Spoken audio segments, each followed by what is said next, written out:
All right, something cool here is with Kurt Deimer. How you doing, man? Good, man. How are you doing, brother? Thank you for having me. So before we get into this, one thing I got to ask you is, how do you go from oil man to rock star? Uh, well, I did rock. I wanted to be a rock star when I was younger, and I did it till I was like 20, and I knew I was going nowhere fast, and I was having a little trouble, keeping my priorities straight. And I met a girl and got married young. I had three boys and said that someday if I can do this right and I can figure out where I'm going to go in my life, I'll come back to music if the time's right. And so I just kept, I've always been an entrepreneurial kind of guy, and I always wanted to start and do my own thing. And I just got into it. I figured it out. I figured out how to buy houses and lease them out and rent them out so I could raise money to start an oil company. I start that, and now it runs itself. And I said, now's the time to, when I got into that movie Trading Paint, I had a cameo there, and they offered me a speaking role. And the next thing I know, I'm acting with John Travolta and Shania Twain. And I'm like, there's my sign. And then I got back into the music around December. I did some lyrics for a buddy down in Alabama because he sounded like a wedding singer and my voice is low and unique. And I'm like, let me put my own little twist on it. And here I am now, 3 years later, ready to conquer the world, man, go all over and play the music and put on the best shows, more movies. More being offered to me. So it's been a blessing, man, to finally do what you wanted to do as a youngster, Now, when most hear me? people, yeah, you lagged a little bit, but you're coming back. Now, when most people were slowing down during the pandemic, that seems Cool. like when your career boosted the most. Yeah, pretty much. Well, I came to LA probably when the Halloween premiere was in LA. I was in Halloween in 2018, which was a big break for me. The premiere was then. I started coming to LA more and more. I had done this demo album under a prior name I used to go under before I switched to my name. Oh man.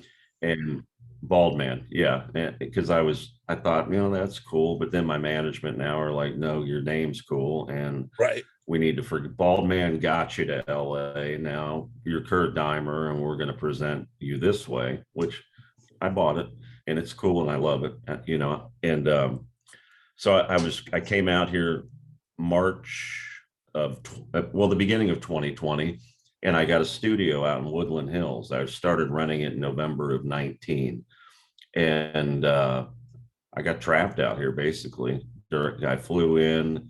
2 days later, the country shut down, and I'm stuck in a studio. So I just, with my management at the time, I just kept writing. And Chris, we did a little promo thing, and then I came back, and Chris Lord Alge, my producer, said, we're going to take this cover of Have a Cigar that I think is really cool. I'm going to show you what I can do with it your way. And that's how he put Phil X on there. I didn't even know who it was. He just said it's CLA band. And I heard that solo, and I'm like, holy shit. And next thing you know, Phil and I meet, we're shooting the music video for Have a Cigar, and now we can't stop writing tunes. Now we can't decide what to cut and what to put on. And we just keep trying to outdo outdo the song before. So we got a lot to show and a lot to bring out and play for the world, but I got to follow the plan too and not get too overexcited, even though I just want to be out there every day. So now you definitely have a unique voice. You almost sound like a mix between Clutch and Les Claypool. Well, that's cool. I've never had anybody tell me that. Yeah, man. I listened to Have a Cigar about 5 times before this started, and I was just like, wasn't paying attention. I'm looking around, and you could hear a little bit of Clutch in there. You could hear a little bit of Les Claypool. You got a very cool voice. Well, thank you. No, I appreciate that. And, I stay true to my voice, and I want Phil X, he's done so much work with so many artists, and it's usually they're telling him what to play in a session in a studio. Phil lets me be me. I tell Phil, I have no preconceived notions of what you're going to play on that guitar for this song, but here's what I've written. Here's the vibe. Unleash yourself. And Phil's unleashed, I'm unleashed. And either like my voice or you don't. I mean, we don't like the same toppings on our pizza, but if you give it a listen and give it a try and you dig it, cool. I appreciate it. So now, usually when people first start out, they don't get big rock stars, the guests on their album. They don't get to go on tour with, Jeff Tate and stuff like that. I mean, how did that all come about for you so quickly? well, the first song I record, and I have this at my studio in Cincinnati, Ohio. I have a recording studio there. I've got on the door, was December 18th of 2018. And believe me, it didn't just happen overnight. It was December of 18. I recorded these 3 songs. Southbound, which will be coming out here in the future. We've redone it with my new team. So it started then, and I kept dabbling and doing other things and trying to find my way, what my niche was, and how I wanted to present myself and what kind of music. So I put this bald man demo together, and that's how I got it out to LA. And that took, till 2020. I didn't meet Chris Lord-Alge till March of 2020. So there was 2 years of grinding it out, trying to figure out how to do this. And once I met Chris Lord-Alge, he kind of discovered me and said, I love this vibe and this rock and this style, and your voice is different. And he brought me and Phil together, and now we're a team, the 3 of us.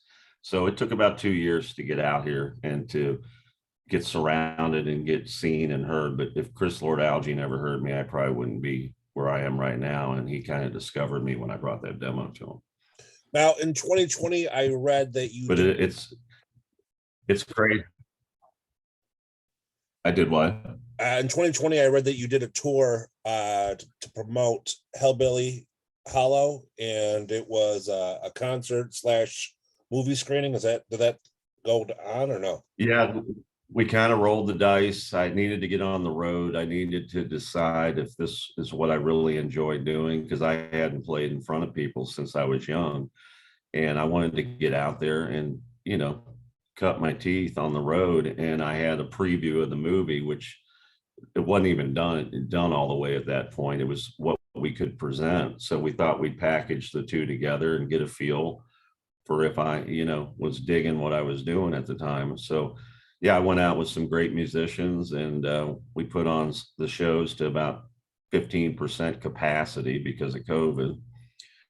But I cut my teeth and I got out there and I got on the road and I got on a bus, and I realized I love this and I'm going to do this the rest of my life. So that's what we did. And then I brought Hellbilly Hollow back. It's been in post-production. It's going to be done this month, and we'll sell it. It'll come out in theaters and streaming later this year. So the real final finished product.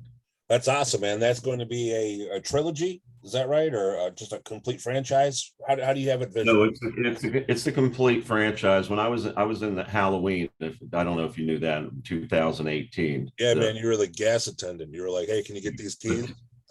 And then you Yeah, got killed 2 yeah. seconds later. Keys, and I'm laying on the counter, and I'm like laying on the counter for hours, and I'm in the same position. I'm thinking, this Halloween started back in the day when I was young, and it was a low, and I can do my own horror franchise. Plus, I want to go crazy in movies. I want to be the crazy psychopath like Bill Moseley in The Devil's Rejects. And so we came up with Hellbilly Hollow, and it's going to be a franchise. We've already written Hellbilly Hollow 2.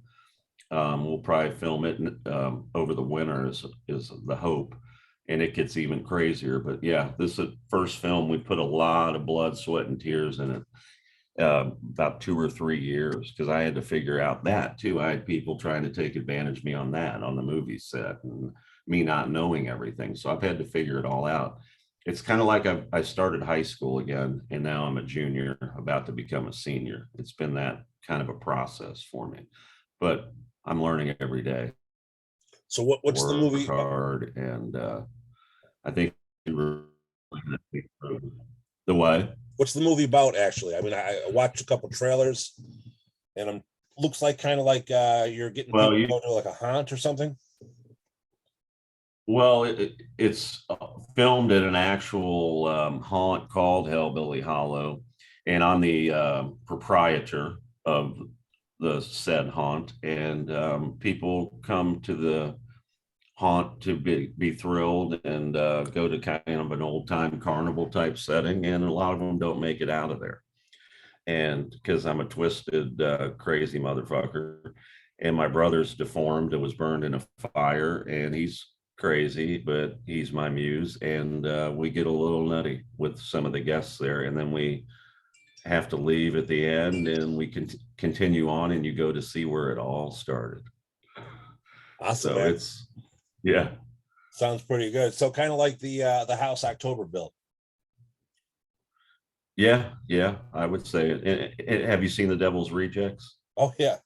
Yeah, I get crazy like Bill Moseley and that. Like I ad-libbed a ton of that movie, and I would just get into character and I would go crazy. I think you'll really trip out when you watch what I did. But kind of producing and doing your own film and being the lead, you can take a few liberties. And I just really felt on set this character needed to be this way, and I added a lot of stuff that I think is going to really make the fans really appreciate my character. So That's awesome, man. I'm a big horror fan. I'm looking forward to seeing it.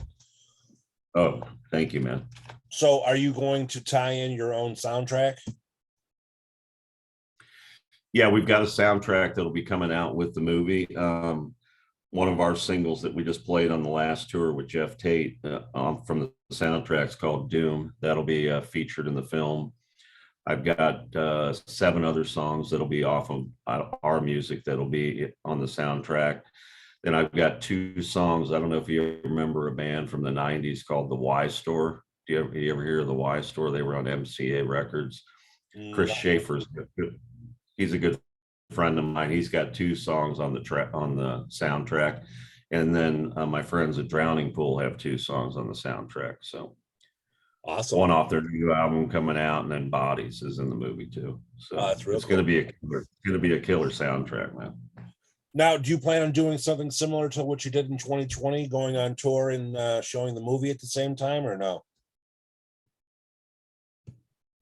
No, I won't. I probably won't do that again. I mean, we'll probably have a premiere for the movie, maybe down in Atlanta or out here. But no, this next tour, I'm going out with Yngwie Malmsteen, direct support.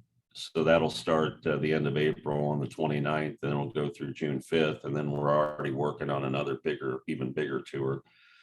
But once we can get to headlining, man, I'm going to blow people away, because we're going to put on quite a show, no holds barred, and we're just working our way up to it, and just keep building our fan base organically. And I call it the Kurt Deimer family. I got my own unique way of and sound, and I like for people to be kind to each other and respect each other and work hard, and then come to our show and rock the fuck out. So Now, do you have a touring band that goes with you, or does Phil tour with you?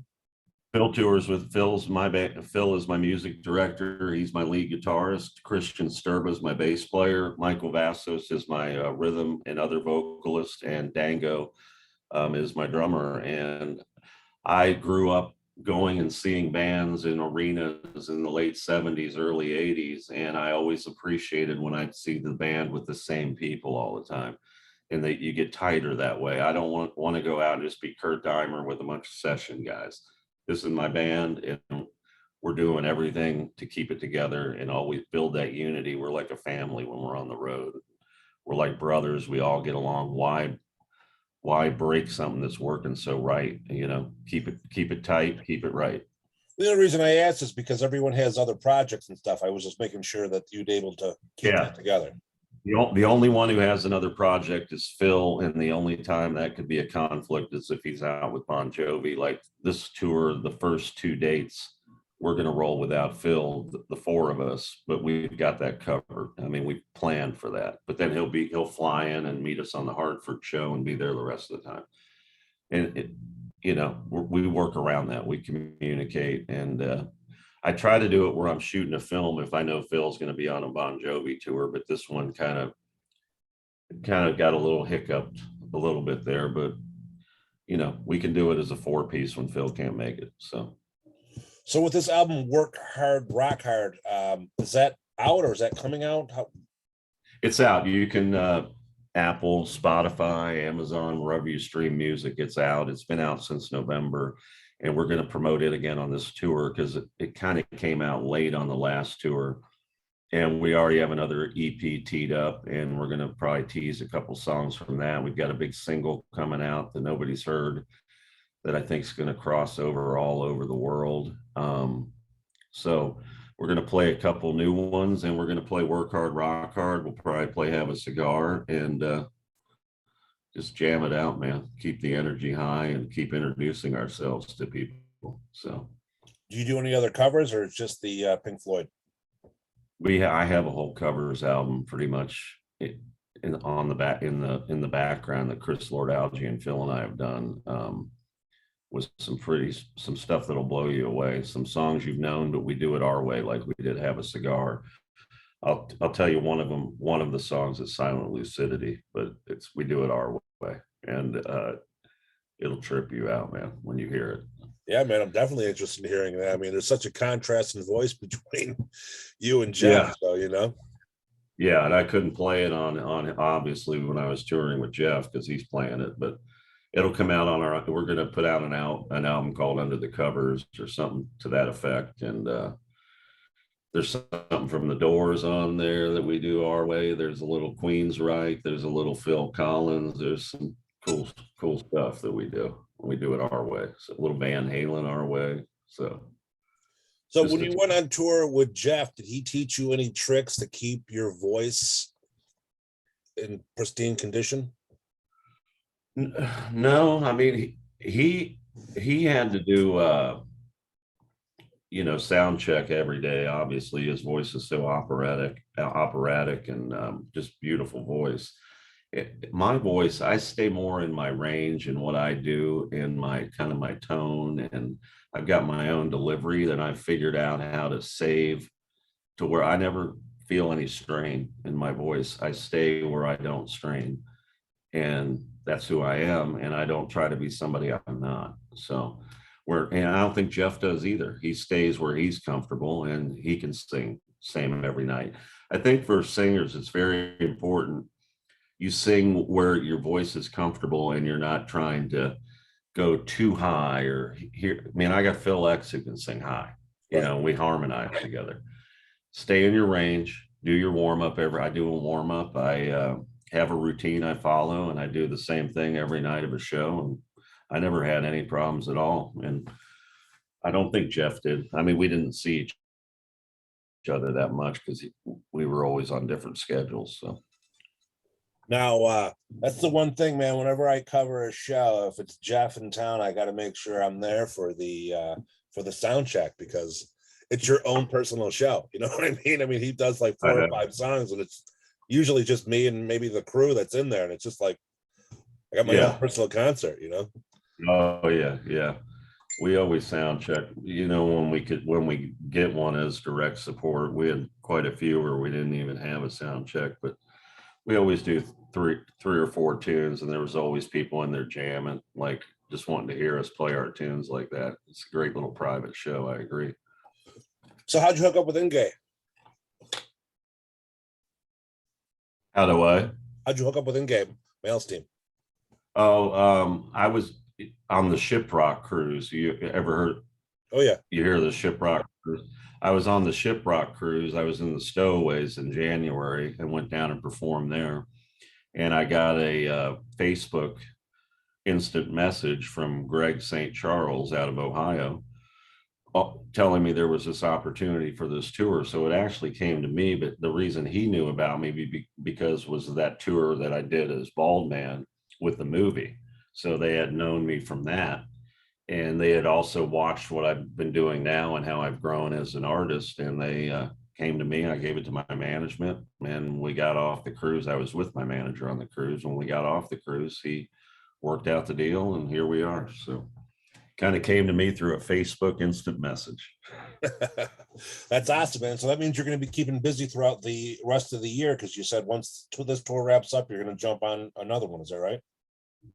Yeah, that's the goal. I think we're working on even a tour that could even be bigger, bigger stadium type stuff and everything, doing opening. So that's hopefully the next step before we can hopefully move on to where we can start doing our own shows and really put on some killer stage shit and dynamics that I have in my brain that will just blow people away. So we just keep growing, man. Just keep going, keep building the fans organically, and keep writing great music, and the rest will follow. That's the goal, man. So Awesome.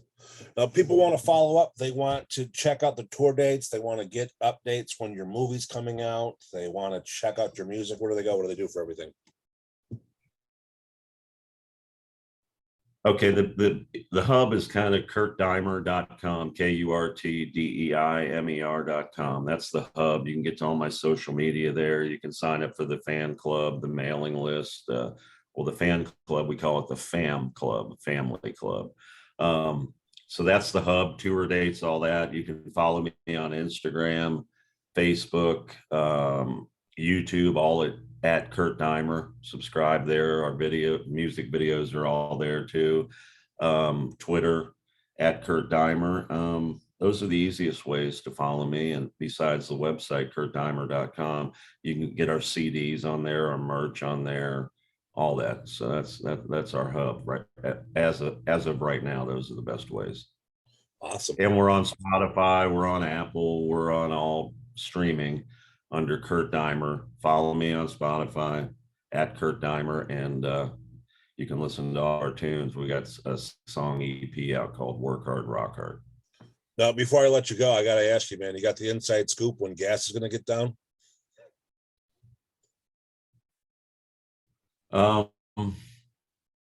Don't My business does lubes, but I know the gas business. I worked for Chevron back in the day. That's how I got into the oil business, and my father did. And I wouldn't say it's not going to come down anytime soon. I would not have your hopes up for that. Because I buy a lot of base. Does that affect you touring? I just got my tour. I actually just bought my own tour bus, man, because it was so hard to find tour buses, and I got this great deal on this bus. So we're going to control our own destiny. We got our own trailer now, but I'll tell you what, Kyle filled it up yesterday, bringing it back up to the studio where we rehearsed before tour, and it was $800 to fill it 3/4 of a tank. Jesus Christ. Pretty brutal. He's got to readjust, but he's going to have to readjust the budget a little for the fuel costs. But yeah, I think no, does. You got to do what you got to do. And I feel bad for people that are just trying to make ends meet, and that hurts, especially when you got to drive to get to work or anything. It's very sad, but I don't see any relief coming anytime soon. Yeah, man. Neither. I was just fucking with you that question. Yeah. Yeah. All right, buddy.